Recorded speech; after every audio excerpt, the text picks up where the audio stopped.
Olá pessoal, está no ar mais um episódio do BorbaCast, dessa vez num formato diferente, em áudio e vídeo, e o entrevistado dessa vez é o Tedi Correia do Nenhum de Nós.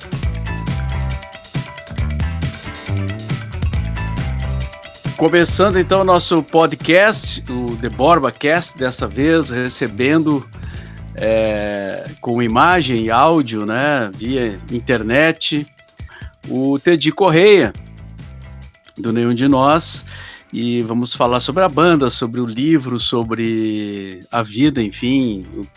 Tudo bem, Tedi? Tranquilo aí? Tudo bem, Mauro. 30 anos, mais de 30 já, né, de banda, Tedi? Esse ano faz 34.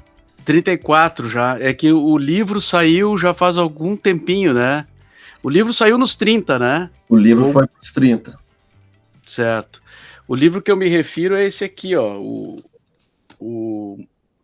Uma obra inteira de uma vida do jornalista Marcelo Ferla. Falaremos melhor sobre o livro na sequência. 34 anos de banda, tu chegou a imaginar que ia chegar em algum momento, assim, de que a banda era uma coisa que ia ter uma longevidade, como está tendo, Tedi? Ou para ti é uma surpresa, assim? Eu acho que é surpreendente a gente conseguir levar ela desse jeito até hoje. Porque trabalhar com banda no Brasil é difícil. Trabalhar com uma banda que não joga a Série A, digamos assim, é mais difícil. Porque a Série A que eu digo é a galera do sertanejo, a Anitta, algumas bandas, tipo Skank, o Capital, esses que estão mais... Apesar que a gente às vezes frequenta os mesmos palcos, mas tem uma camada enorme de artistas no Brasil que jogam a Série B. E eu acho que está até difícil, mais impressionante ainda é tu encontrar pessoas que estão contigo há tanto tempo e que persistem na ideia de ter a banda e enfrentam todas essas adversidades que a gente teve aí durante todo esse período e a gente continua navegando, entendeu? É muito surpreendente sobre qualquer aspecto, sobre qualquer tipo de atividade, e numa banda eu acho que ainda mais. Mas, de qualquer maneira, agrada a vocês essa possibilidade de estar com a banda até hoje, né? Imagino. Eu acho que é muito difícil falar sobre o futuro com o que a gente está vivendo, tá? Eu estou sendo bem realista. Olhando em perspectiva o que a gente já construiu, eu acho que a gente tem uma trajetória super digna, com uma produção artística coerente e de respeito, assim, né? Então a gente olha para o nosso passado com orgulho, assim. Acho que a gente tem muito com que se orgulhar dele. Mas eu prefiro não olhar nesse momento assim para o futuro a médio prazo, porque a gente não sabe o que vai acontecer. A gente tem ouvido tantas coisas de tantas pessoas, de tantas atividades, de tantas iniciativas que tiveram que ser repensadas e que eu prefiro não me debruçar sobre isso agora, né? Porque é um momento muito raro, talvez um dos mais raros que a gente já viveu em toda a existência da banda, né? A gente está indo para o nosso 5º mês sem um evento presencial, uma coisa que a gente nunca passou por isso, entendeu? O nosso último show foi em fevereiro. Aí a gente está em março, abril, maio, junho, julho, são 5 meses, né? A gente nunca passou por um afastamento assim dos palcos tão grande, né? Que se tudo continuar conforme as previsões, vai ser ainda maior, né? Tem essa possibilidade do show drive-in, né? Não sei se vocês já chegaram a analisar a possibilidade. Algumas bandas... A gente vai fazer um agora, dia 5 de setembro, com aquele show que a gente montou, que a gente adora fazer e tal, que é uma coisa sazonal, assim, que é o Nenhum Canta Beatles. E a gente vai fazendo um drive-in esse show. Mas esse mercado do drive-in é um mercado que eu não sei como é que ele vai, não sei se ele se sustenta por muito tempo, e eu não sei onde terão outros com esse mesmo princípio, a ponto de se criar um mercado de show de drive-in, entendeu? Eu Sim, sei que tem vários lugares que tem um drive-in, assim, mas não sei se isso se consegue se caracterizar como um mercado a ponto de a gente criar uma esperança. sim. Digamos que é uma coisa temporária para o momento, né? Me parece assim, né? Até porque não é o ambiente natural, né? De um show, né? De um evento, assim. Dentro de um carro, né, cara? Eu, É, eu não passei por essa experiência para poder julgar, mas eu sei que é muito diferente, né? A experiência de assistir dentro de um carro, ouvir pelo rádio, tu sabe que o artista está ali, mas é muito diferente. A gente tem que ver como é que vai ser o extrato disso, como que as pessoas vão encarar isso a ponto de frequentar com mais artistas. Eu não colocaria isso assim como sendo a salvação do mercado da música, até porque ela é para digamos, é para uma esfera também, né? E sim, aí é o lance. Joga a Série A, joga a Série B, tu tem um número limitado, não dá para te fazer com muitos carros que aí tu vai piorar muito a experiência ainda, né? O cara vai estar lá na fila de trás de carro olhando de longe, vai para casa ver a live. Né? sim, é verdade. Bom, Teddy, vamos voltar um pouquinho no tempo. Tu é natural de Porto Alegre? Não sei, talvez até já tenha te feito essa pergunta, mas agora não me lembro, assim. Sim, nasci, me criei no centro de Porto Alegre. Minha família tinha um apartamento alugado ali na João Manuel, que ficava uma meia quadra quase da Rua da Praia. Então, eu sou do centrão. Bom, e tu mora, então, até hoje no centro, né? Se é que tu não te mudou, Não, eu me mudei.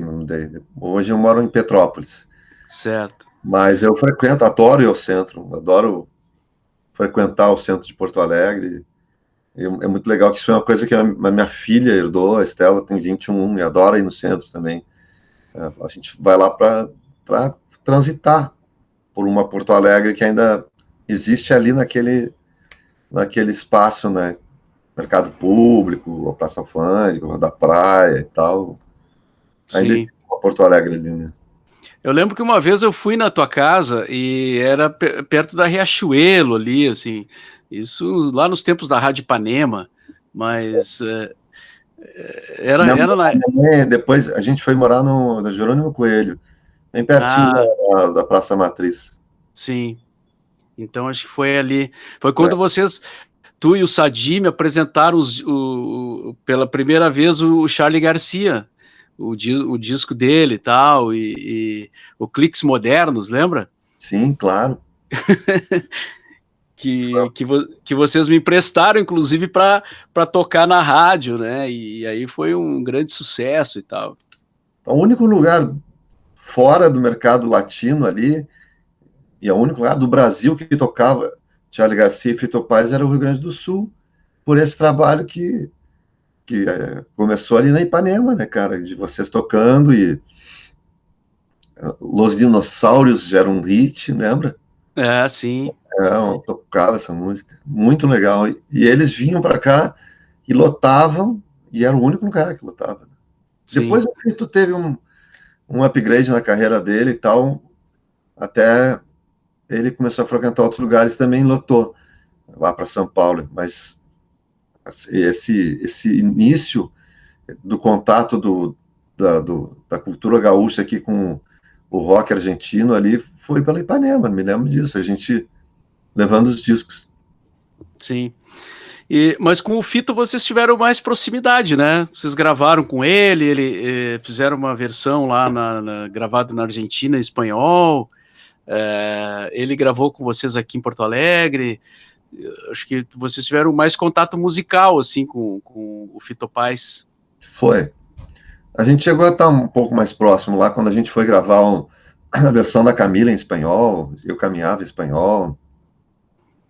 Ele foi um cara que produziu essas versões e a gente conviveu um pouquinho com ele lá naquela época. Depois, a gente deu um salto e foi encontrar com ele no Rock in Rio. Ele estava tocando no Torre de Babel, que era um bar no Rio de Janeiro, e ele estava numa fase da vida dele bem mais difícil, e lembro que quem participou do show fui eu, o Herbert e o Cledir. E eu toquei num dia no Rock in Rio, no dia seguinte com ele no Torre de Babel. Mas o Fito é um cara, a carreira dele depois tomou uma outra dimensão e tal, e se tornou mais difícil conviver com ele, assim, de encontrar com ele, cruzar os mesmos espaços, assim. E depois a gente teve um pouco de contato com o Gustavo Cerati, que eu fui ao show e a gente conversou, e durante um período até estava tentando trazer ele para cá, ainda com Soda, e aí, enfim, daí aconteceu todas essas coisas que a gente sabe com ele. Sim. Para quem não sabe, o Cerati era vocalista, compositor do Soda Stereo, né? Uma grande banda da Argentina, que curiosamente fez um grande sucesso na América Latina, mas nunca veio para cá, né? Acho que nenhum lugar do Brasil eles tocaram, né? Não. Que eu me lembro. Nunca. Isso era uma coisa que eu, quando conversei com ele, ele falava, não entendo por que a gente não consegue chegar no Brasil. Eles são considerados até hoje a maior banda de rock da América Latina, a maior que já existiu.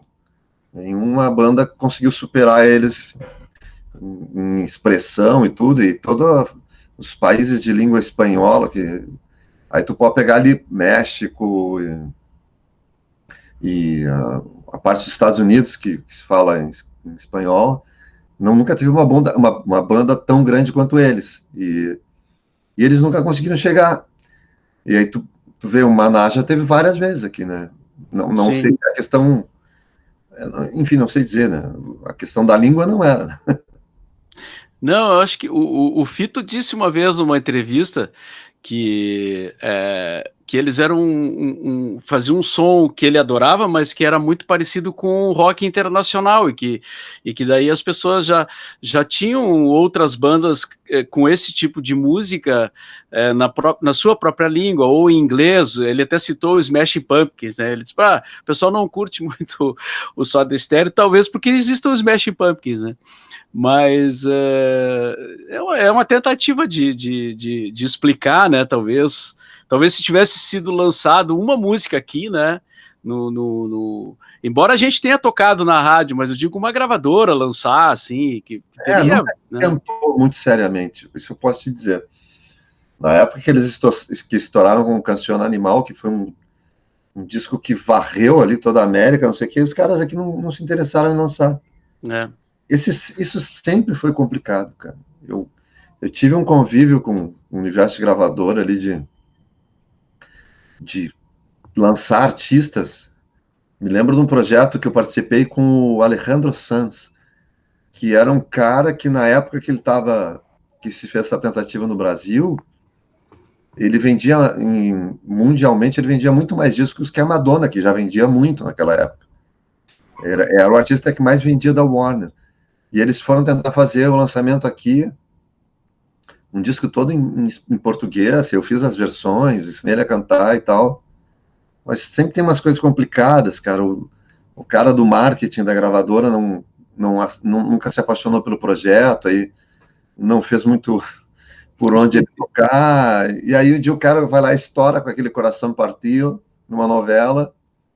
E aí veio e passou até hoje no Brasil de vez em quando. Sim. Não, são os mistérios, né, do mercado e os mistérios da própria música, né? E, bom, só para completar a história do Cerati, depois ele teve o acidente, aí ele ficou um tempão em estado de coma, né? Ficou, acho que mais de um ano. Foram 4 anos.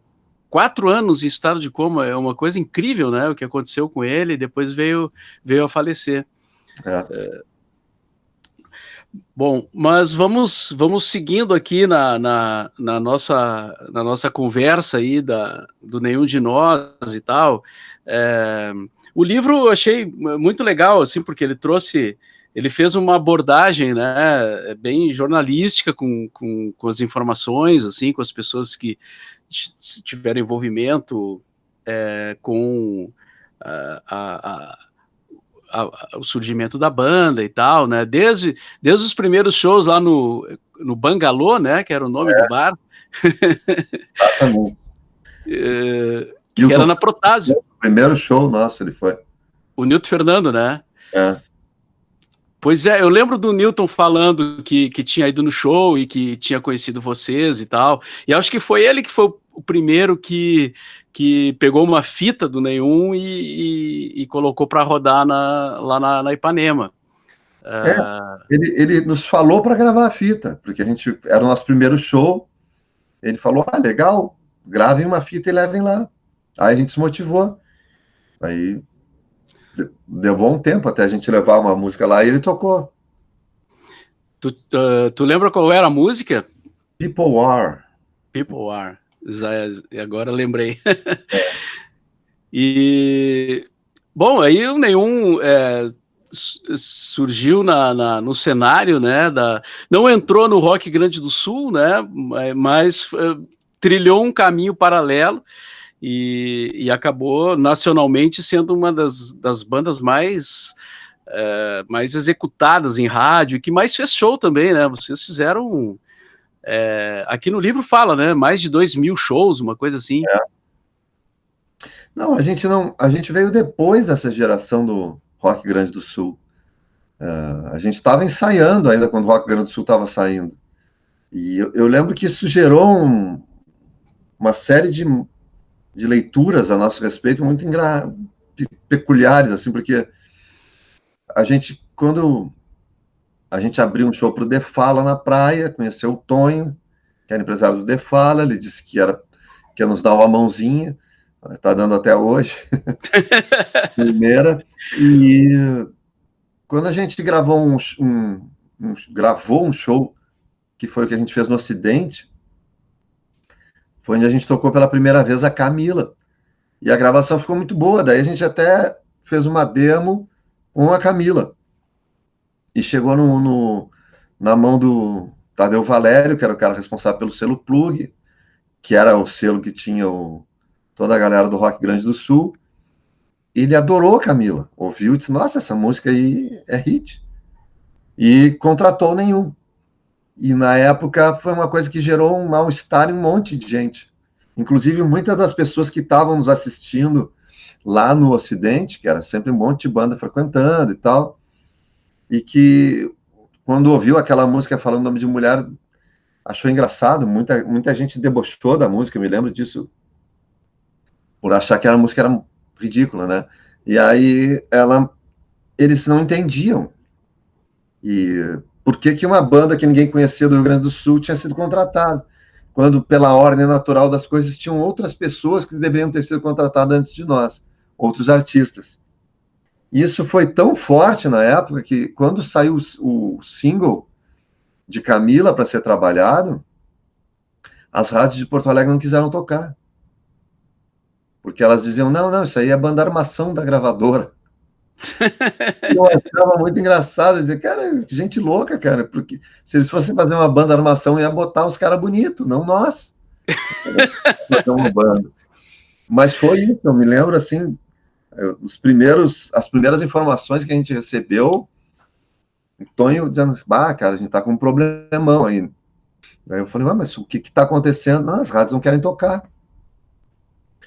Quem tocou foi o Newton, porque ele conhecia a banda e disse: não, é armação. Mas eu me lembro que tiveram comunicadores da época, prefiro não declinar o nome, não é tu, mas eles tomaram um bode com a banda que dura até hoje. Gente que considerou nenhum de nós sempre um furão na história e tratou nenhum de nós o resto da sua existência, mesmo depois de 17 discos, com uma visão bem pouco generosa. Sim.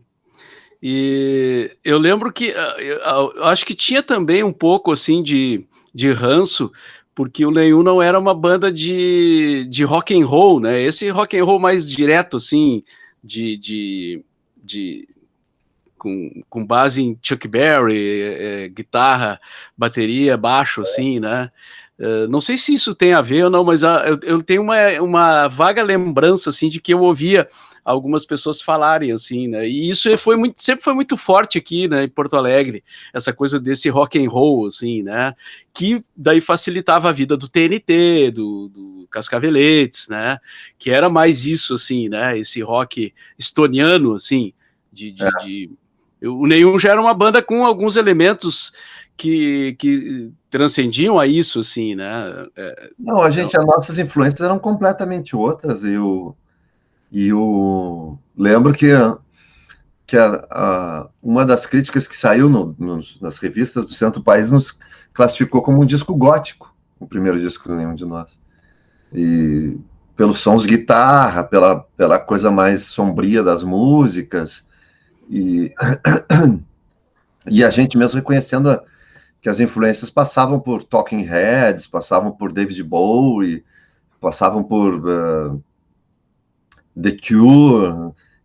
Não era a vibe da galera que não era ska, não era reggae, não era, apesar de a gente tocar e gostar muito de The Clash, que tinha esse diálogo, assim, então isso favorecia, e era engraçado também, porque como as pessoas já estavam de má vontade, elas vinham tratar o trabalho de um de nós com descaso, assim, achando que era um discurso vazio. E a música que estourou era Camila, que é uma música que fala de violência e abuso contra a mulher em 1986. Ou seja, era uma música com um tema pesado, difícil, que se mostrou super atual em todas as nossas histórias, assim, vividas em palco, em camarim, todo mundo falando, trazendo esse tema. O Cazuza gravou a música por causa disso.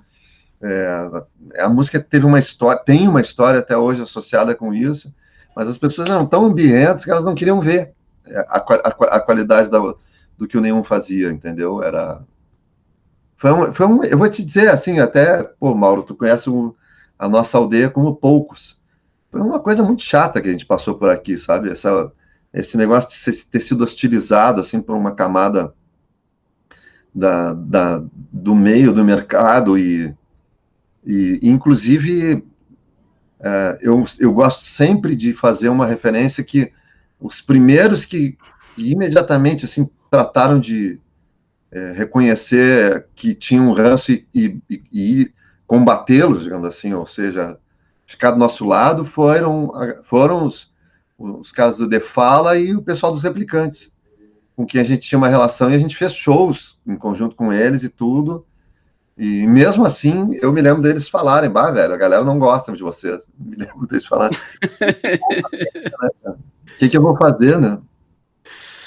Mas aí tinha também a coisa dos Engenheiros do Havaí, né? Que tinha uma rixa com a banda, assim, mas eu acho que ali também tinha muito do discurso, assim, né?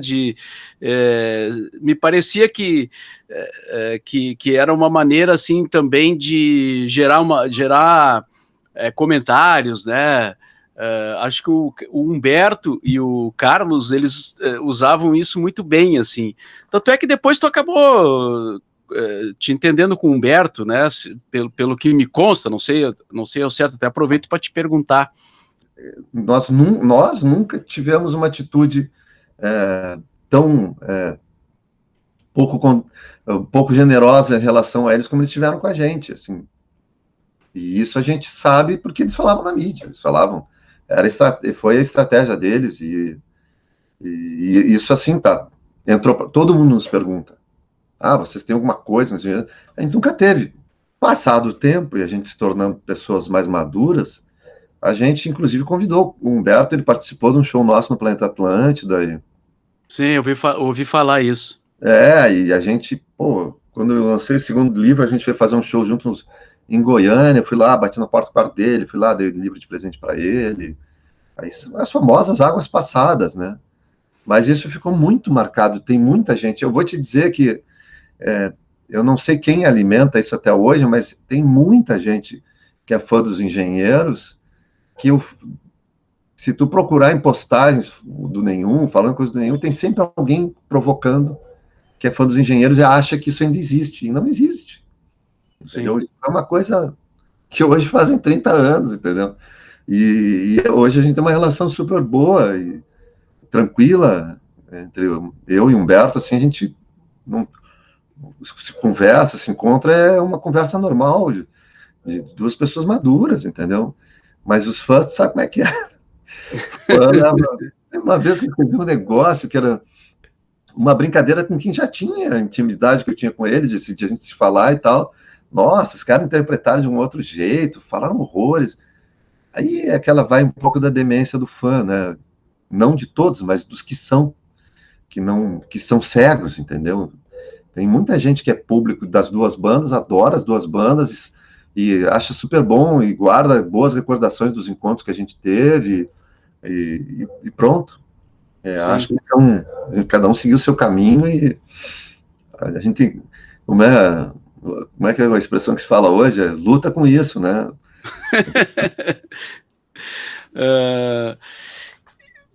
Teddy, momentos importantes da vida do Neyum devem ter sido muitos, né, que te emocionaram, assim, não querendo fazer relembrar algumas coisas, assim, né, que aconteceram. Acredito que a abertura do show do R.E.M. deve ter sido importante para vocês, né?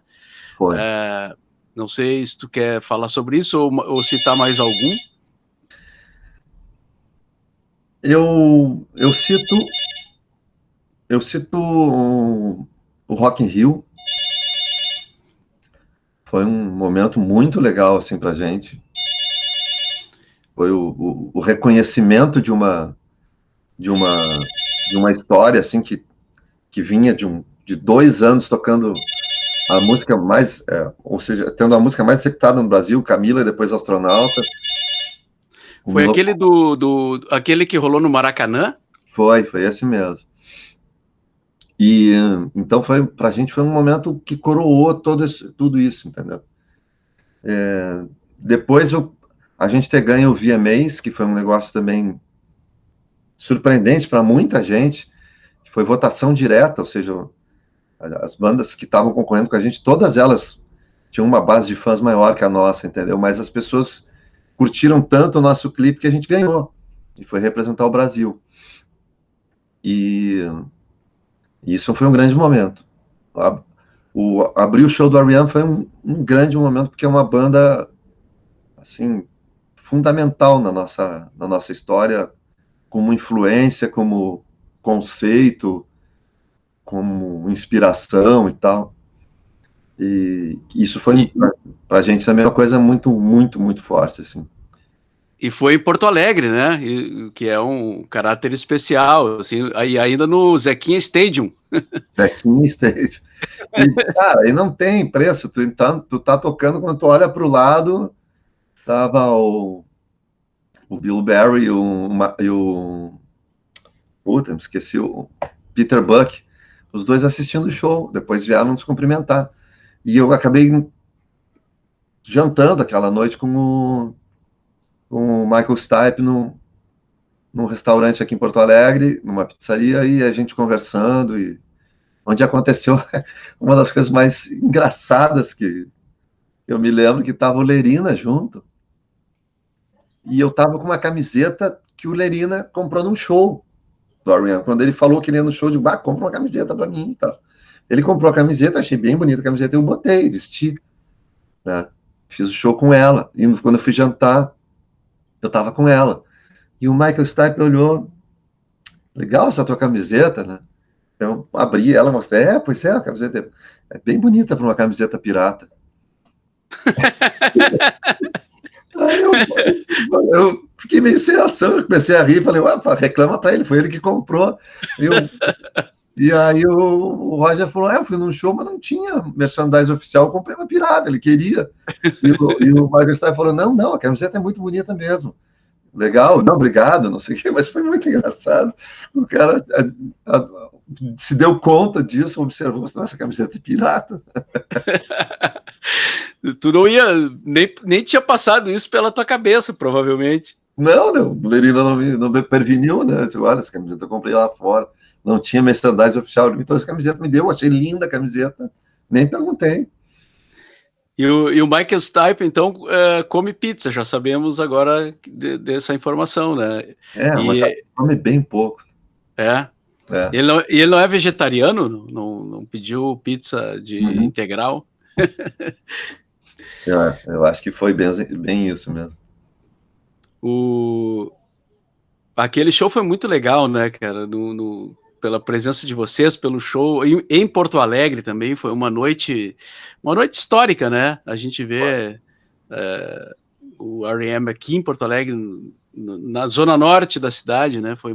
Foi realmente muito especial, assim. Eu tinha visto eles antes em Roma, num show que eu cheguei em Roma e aí eu vi que tinha o show e fui pro lugar lá. Não tinha mais ingresso há muito tempo, né?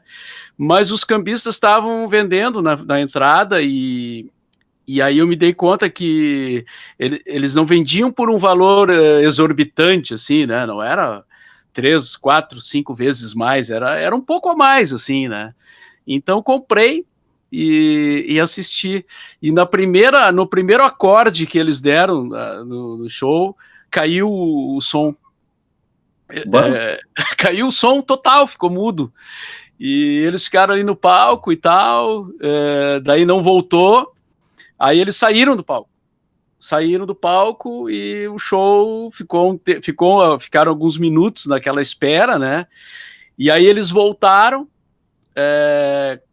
começaram a ligar os instrumentos e tal, e testar, e aí o som começou a voltar, e o Michael Stipe falou: vocês sempre fazem isso aqui com as visitas, né? E aí o show rolou e tal, né? Eles estavam naquela época ali, tinha recém estourado Losing My Religion, que era o hit mundial, acho que foi o maior hit deles, né? De todos os tempos. Eu me lembro que assisti eles também no Rock in Rio também, que eles estiveram tocando no Rock in Rio, e foi uma noite muito boa, tinha eles e eu acho que o Beck na mesma noite. E me lembro que até eu fui de carro e tinha um amigo músico, que eu não vou falar para não ficar chato, que é lá do Rio, né? E ele falou uma coisa meio escrota sobre o R.E.M. e a gente discutiu. Eu tava em êxtase, eu adoro a R.E.M. e adoro o Beck, e eu não sou dessa, de ficar, mas aquilo, não sei o que. E ele falou um negócio meio super desabonador do R.E.M., assim, e eu me mordi. E sobre shows, Ted, vocês fizeram, né, mais de 2.000 shows. Alguma curiosidade, assim, alguma barra pesada ou algum momento que tenha sido engraçado nessa estrada da vida aí? Pode ser do Rock in Rio, pode ser de qualquer outra cidade do interior do Brasil. Cara, a gente teve momentos tensos, graças a Deus não foram muitos. Houve momentos tensos, né? Houve momentos tensos, assim, lá em 90 mesmo, que foi quando a gente estava gravando o terceiro disco, de uma feira que a gente foi fazer um show, e a estrutura era horrível, e aquelas coisas cilada. Foi a única, assim, que eu me lembro de ter sido uma grande... Teve uma outra coisa, assim. O Tony sempre foi muito zeloso por isso, então, cilada mesmo, a gente não... Talvez essa tenha sido uma. E isso, de uma certa maneira, chegou na gente, assim, né? De uma certa maneira, não, chegou. Foi assim, só para citar um exemplo, era um lugar que o ambiente estava meio tumultuado. E a estrutura que tinham colocado à disposição realmente não era adequada para fazer o show. Mas eles nos obrigaram a fazer o show. E lá pelas tantas, quando os nossos roadies começaram a montar o palco, estava um clima confuso, e as pessoas em cima do palco, não sei o quê, e a gente tinha que montar e já passar, e já tocar, e aquela confusão, e não sei o quê, e tinha um cara que estava meio embriagado em cima do palco, assim, e o pessoal da produção ali, nosso amigo Dante, tentando lidar com todas as situações complicadas que estavam surgindo, e os roadies tentando limpar o palco para trabalhar, e esse cara que estava em cima do palco meio embriagado, assim, atrapalhando. E aí um road pegou e, pô, desce aí do palco, não sei o que, aí o cara, não vou descer do palco, não sei o que, não, desce aí que a gente precisa trabalhar, não vou descer, não sei o que, levou o cara até a escada do palco e jogou o cara lá de cima. Então, era o prefeito da cidade. Nossa! Qual cidade é essa? Velho, Natividade, no interior do Rio de Janeiro. Ah, o... A coisa ali não era fácil. Não foi. O Engenheiros, quando eles tocaram no mesmo Rock in Rio de vocês, né? Do Maracanã, que teve o Guns N' Roses, né? Foi aquele fatídico que deu uma superlotação e ingresso falso e tal. E eles contaram que eles tiveram muitos problemas para arrumar o palco, né? Porque eles tocaram antes do Bon Jovi, vocês eu não lembro. Para quem vocês abriram assim, né, o show, mas o Engenheiros teve uma dificuldade muito grande de arrumar o palco porque o pessoal da técnica do Bon Jovi não foi nada amistoso assim para, né, tipo, não, aqui vocês não podem ficar, não, aqui não pode ter amplificador, né, esse tipo de coisa assim. Vocês chegaram a passar por isso também nesses grandes eventos assim? Cara, nesse evento em especial aconteceu um negócio, eu sempre conto essa história porque ela é muito interessante. Nesse evento em especial, a gente ia tocar num horário mais cedo, Capital acho que tocava na mesma noite. Eu sei que aquela noite tinha a RAI, tinha o Information Society, tinha umas coisas um pouco mais pro pop, assim, né? E aconteceu uma coisa pitoresca. Te lembra que naquela época os equipamentos de sons eram todos vindo, não, era um gringo, né? Não era equipamento de som brasileiro, né?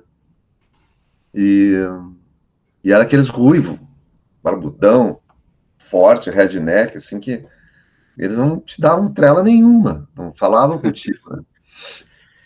E eu lembro que quando a gente passou o som, eles já trataram a gente de um outro jeito. E quando a gente foi fazer o show, eles estavam do lado ali assistindo, cara. E aí alguém, não lembro se até não foi o próprio Dante, alguém foi lá e perguntou para eles, por que vocês estão assistindo essa banda? Em geral, os artistas nacionais aqui, vocês não estavam muito interessados. Ele, não, é porque por causa daquele instrumento ali. Como eles viram o João Vicente entrar com um acordeon, e que tinha a ver com a região deles lá, que é do Zydeco, de uma coisa do Mississippi, daquela mistura de blues com música, com acordeon e tal, eles acharam curioso. E o João Vicente, com o acordeon, e as músicas tinham aquela pegada, eles assistiram o show.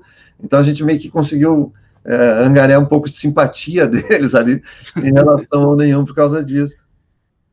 Então, seguindo com o nosso podcast aqui hoje, recebendo o Teddy Correia, né, falando através aí da internet. Uma coisa que eu queria te perguntar, Teddy, sobre aquela época que a pop rock disputava com a Atlântida, assim, o cenário do FM jovem, no início dos anos 2000, a pop rock começou em 97 e foi até 2000 até o final, né, dos anos 2000 ali, que se criaram algumas situações complicadas, assim, porque as rádios disputavam a audiência e as bandas ficavam no meio, né? Então eu lembro de alguns conflitos, assim, que geravam, tocar na festa da rádio, tocar o som antes, né, lançar antes, e a gente teve muitas conversas naquela época a respeito disso, assim, né, porque as bandas ficavam numa situação às vezes difícil por causa das rádios, né, e às vezes cruzado, né? Exatamente, e às vezes tinha que tomar partido, como se fosse tomar partido, porque na verdade não era, né? Vocês estavam ali para fazer o trabalho de vocês, né? Mas havia essa disputa pelas bandas, assim, de uma forma muito, muito forte, assim, né? Não só o Nenhum, mas eu lembro de vocês, assim, tivemos até algumas desavenças, né, entre nós todos, em função de shows, de horário de show e de tocar na festa e não tocar na festa.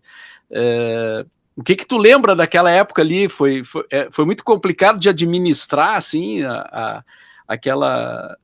aquele momento que foi muito acirrado entre as duas rádios, assim, né? Era uma briga de palmo a palmo, como se diz.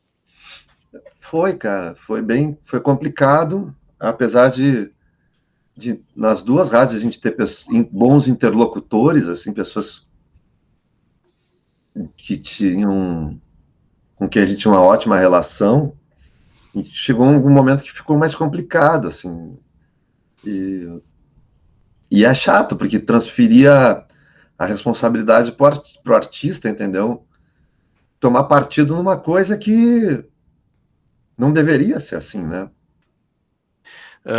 Eu lembro de um evento, uma festa de aniversário da rádio que uma banda que ia tocar na mesma noite, ou antes ou depois de vocês, quis alterar o horário, e foi uma confusão tremenda, assim, e a gente no meio da confusão do show, com aquele barulho todo e resolvendo pelo rádio, né, a situação, eu acompanhando ali a discussão, o Nenhum vai ter que ficar para mais tarde, era algo assim, ou mais cedo, não lembro bem agora, e que deu, foi bem chato aquilo, assim, né, que aconteceu, porque, claro, a banda estava programada para tocar num horário, daí tu liga e dizendo, não, vocês não vão tocar agora, não podia ser desse jeito, né, mas também, a gente também não tinha muita, a gente fazia muita coisa assim no peito e na raça, né? Fizemos coisas legais, mas também cometemos alguns erros, certamente, né? Eu me lembro que esse episódio, primeiro havia uma discussão se o Nenhum ia tocar na festa e tal, tinha 2 palcos para trocar com mais agilidade, e se não me falha a memória, realmente houve isso de uma banda querer trocar o horário em cima, assim, por motivos que não ficaram claros, entendeu? Sim. E que, no caso, quem era na época, quem estava de interlocutor da gente resolvendo isso, porque era uma coisa de momento, foi o próprio Dante, que é um cara que tu conhece bem. Sim. E o Dante tentando contornar, mas sentiu que as coisas estavam um pouco, não diria mal explicadas, mas a sensação que nos passou é que, tipo assim, vocês vão tocar depois e é isso. Porque essa outra banda tinha algum privilégio que a gente não conseguia entender. E houve uma discussão em torno disso, e nós, banda, né? Eu estou te falando isso, a gente não estava nem muito a par disso.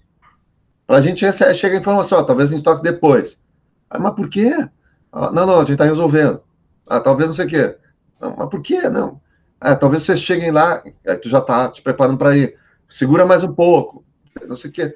E tu fica sem saber muito bem, mas quem tem autonomia é uma pessoa de total confiança nossa. Mas o fato é que tocou. A gente chegou, tocou, fizemos um baita show. Me lembro de, na hora, tentar entender o que tinha acontecido, falar com as pessoas. Isso eu me lembro muito claramente. Que eu cheguei lá e falei, cara, a gente não entendeu direito o que aconteceu e tal, eu estava de boa. E vocês tiveram vocês tiveram mais problemas com a mídia, assim, nesse sentido de relação com a mídia? Tem a história do jabá, né, que é uma realidade que a gente sabe que existe até hoje, embora tenha mudado um pouco agora. A coisa de shows, eventos, né? E eu falo assim em relação à mídia em geral, né, no resto do Brasil, assim, televisão, as rádios e tal. Tu tem más recordações disso ou não? Olha, eu tenho certeza que muitas coisas o Tonho Meira matou no peito, assim, nem deixava chegar na gente, né? Mas eu tenho algumas coisas que aconteceram com a própria MTV, depois que a gente ganhou o VMAs, assim, que foram coisas meio complicadas, assim, sabe? E que a gente teve desgastes e aí tu começa a meio que te desiludir, assim, porque tu acha que é tudo música, né? Mesmo que depois tu entenda que as coisas têm uma série de ação e reação relacionadas, né? Uma cadeia de acontecimentos que acaba te impactando e tal. Não que tu seja inocente, mas chega uma hora que tu diz assim, tá, mas tudo bem, mas vamos adiante, né? E não, tem, como eu te disse, a mesma frase que eu te falei antes, com algumas pessoas, quando elas tinham poder, elas mudaram. Daí isso sempre foi complicado. Porque eu te digo com toda certeza, a gente nunca quis e nunca deliberadamente pisou em alguém para chegar em lugar nenhum. Entendeu? A gente fazia as coisas que a gente sempre fez, sempre foi de dialogar, sempre foi de ouvir, de ponderar. Te digo isso porque o Tony sempre foi um cara também bem ponderado e ele é uma parte importante nessa história toda. Né? Então, chegou uma época assim que a gente percebeu uma resistência. Cara, por exemplo, a gravadora, quando a gente ganhou o VMAs com Ao Meu Redor, que foi um sucesso dentro da MTV a ponto de a gente ganhar o prêmio, quando a gente voltou de lá, que a gente falou com a gravadora, vamos fazer um outro clipe, eles não quiseram bancar. Não quiseram pagar um outro clipe. Que é uma coisa que não tem nenhuma lógica. Nenhuma. Entendeu? A MTV era importante. Tu vai lá e ganha o maior prêmio lá dentro e a gravadora te diz, mas a gente agora não vai investir mais nisso aí. Não sei. Então tiveram coisas assim que foram complicadas. E que realmente a gente teve que ser muito cascudo para superar esse tipo de coisa, assim, sabe? Atravessar esse período. Mas eu prefiro sempre ressaltar as amizades que a gente fez, entendeu? E a gente fez boas e fortes amizades dentro desse meio, de gente dos mais variados lugares. Por exemplo, tipo, a galera que trabalhava no Faustão, no Altas Horas, até hoje nos tratam com muito carinho, entendeu? Desde aquela época tem gente que continua trabalhando, não sei o que, até hoje nos encontra e a gente é bem recebido nos programas e nos trata super bem, entendeu? Mas tem pessoas que ficam pelo caminho, né? Mauro, Sim. isso em qualquer lugar é assim, né? Sim. Mas o saldo é positivo.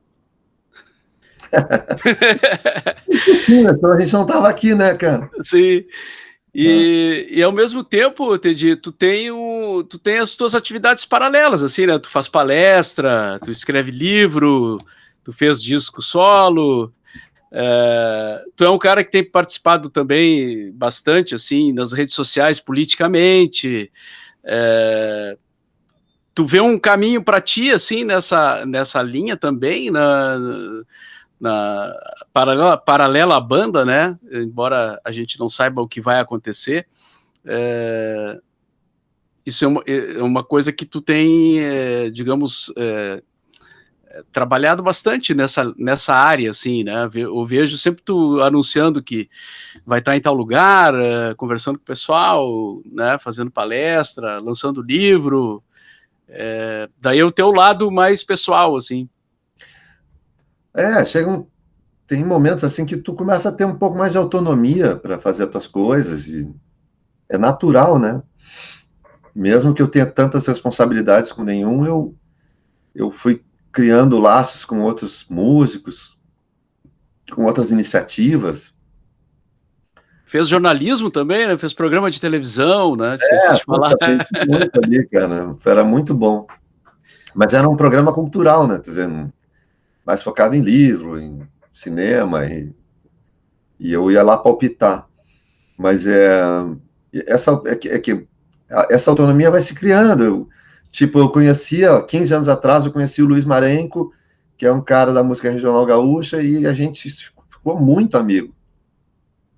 A gente se chama de irmão, assim, entendeu? Ele usa o termo irmão para aquele irmão que é o irmão que a vida te deu, entendeu? Sim. Tem o irmão de sangue, tem o irmão que tu. Então ele me chama de irmão e tal. Isso aqui a gente frequentemente sobe no palco juntos para fazer projetos junto, tocar junto. E eu acho que também tem uma autonomia de opinião, e se eu posso te dizer assim, é que com o passar do tempo a gente foi aceitando, entendendo que o nenhum não tem uma unidade de pensamento na política. Seria impossível, são 5 caras, né, cara? Mas eu não me impede de me manifestar, eu vou lá e falo, e, e, e a gente acaba pagando um preço, ainda mais hoje em dia, né, porque eu acho estranho, tá, Mauro? A gente se acostumou com os artistas terem posicionamento, e eu acho estranho que no momento que a gente vive, até artistas que são considerados politizados não se manifestar, entendeu? Eu acho, me causa surpresa. No momento grave, né? E já vem de tempos, eu observo a movimentação de alguns colegas, entendeu? Porque às vezes me é cobrado algumas coisas.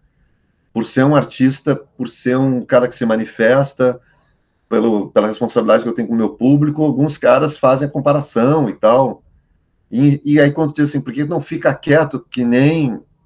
Aí tu, mas não acredito. Aí tu vai lá, vai ver as redes sociais de um outro colega e realmente não tem nada, nenhuma referência a nada, entendeu? Nem a Covid, nem nada. E eu não consigo ser assim. Eu me manifesto, e procuro sempre estabelecer pontes. Eu não sou daqueles que não fico desmerecendo opositores do campo ideológico, porque eu acho que daí a gente realmente começa a pregar só para os convertidos. Eu não sou desse princípio, eu gosto de manter as pontes, entendeu? Tem gente que não consegue entender e às vezes se manifesta de outra maneira. Me lembro que esses dias mesmo alguém falou, não, mas o Teti sempre respeita a opinião de alguém que está no outro campo, entendeu? E eu respeito. Eu não parto do princípio que alguém ali mereça ser tratado de outra maneira, porque aí sim, eu estou fechando a porta e estou falando para mim mesmo, para o meu grupo, né? Sim, também se tu não debate as coisas, né, não há troca, né, então fica um discurso direcionado tanto de um quanto de outro, né. E eu tenho procurado manter essa porta, assim, eu uso um linguajar, às vezes tem pessoas que me dizem assim, mas eu sei o que tu quer dizer, mas essas pessoas não vão entender, mas, então faz parte da história, né? Se elas não estão entendendo, eu não vai ser xingando que eu vou fazer elas entender, né? Sim. Ou fazer elas refletirem a respeito, alguma coisa assim. Mas eu vejo isso, eu tenho muita troca com... A gente tem um grupo no WhatsApp onde tem muita gente da arte, assim, e que a gente se questiona muito sobre isso. Como tem artista que posa de politizado, entendeu? Que faz um discurso dentro das letras até um certo ponto politizado, mas na hora de conclamar, de questionar, de propor uma reflexão, se omite, né? Sim. Eu não consigo ser, e eu acho que isso, Mauro, é uma coisa que determina alguns caminhos que a gente possa vir a tomar daqui para frente. Porque se as fissuras ideológicas se tornarem maiores a ponto de começar a afastar uma coisa da outra, paciência, vai ter que ser assim. Sim. Embora a gente tenha falado ali no início, Tedi, como a gente está chegando ao final aqui da nossa gravação, eu tinha pensado em perguntar, para encerrar, assim, passada a pandemia, o que tu pensa a respeito, assim, do Nenhum de Nós, por exemplo? Vocês têm algum plano? Vocês já pensaram assim, não, a gente vai tocar até completar tanto tempo de banda, ou enquanto tiver gente querendo ver show, a gente vai fazer? O que vocês têm, assim, tem algum planejamento ou não? Isso, claro, sem a pandemia, né? Considerando que vem a vacina e que as coisas voltem ao normal, assim. Bom, Mauro, primeiro eu acho que nunca mais vai voltar a ser o que era antes. Tá? Porque senão a gente vai ter comprovado que a gente não aprende com as experiências. Então, se a gente não aprender com as experiências, e isso se refere inclusive à experiência humana, de relacionamento, se a gente não aprender com isso, aí realmente eu quero crer que a humanidade falhou e muito, mas eu creio que existe um aprendizado muito grande em relação a isso. Então vai ser diferente. A partir disso, eu te digo que esse tempo que nós todos estamos afastados envolvem muitas experiências pessoais que nós não compartilhamos e que vai, de alguma maneira, impactar a banda, eu acho. Quando nós voltarmos, a gente vai ter que sentar e ver qual o efeito dessas experiências em cada um. E eu falo isso porque eu acho que é o natural, porque é o que vai acontecer com todo mundo. E as tuas amizades vão passar por um processo de readaptação, entendeu? Algumas pessoas que tu considerava próximas, talvez quando tiver em contato vai te dar conta que elas já não são mais tão próximas. Algumas pessoas que tu manteve o contato, tu vai ver que elas realmente ganharam importância na tua vida. E esse negócio de se reavaliar vai acontecer em todas as esferas, em todas as escalas, eu acho. E a banda não é diferente. Eu tenho na minha cabeça um planejamento para o Nenhum que eu sempre procuro manter com um período, digamos assim, de projeção que não é muito largo, porque não tem muito sentido tu ficar planejando isso. Nunca foi assim. A gente imagina para daqui a um ano, daqui a pouco nós vamos fazer 35 anos, eu acho que tem que marcar isso, entendeu? Esse acontecimento é importante.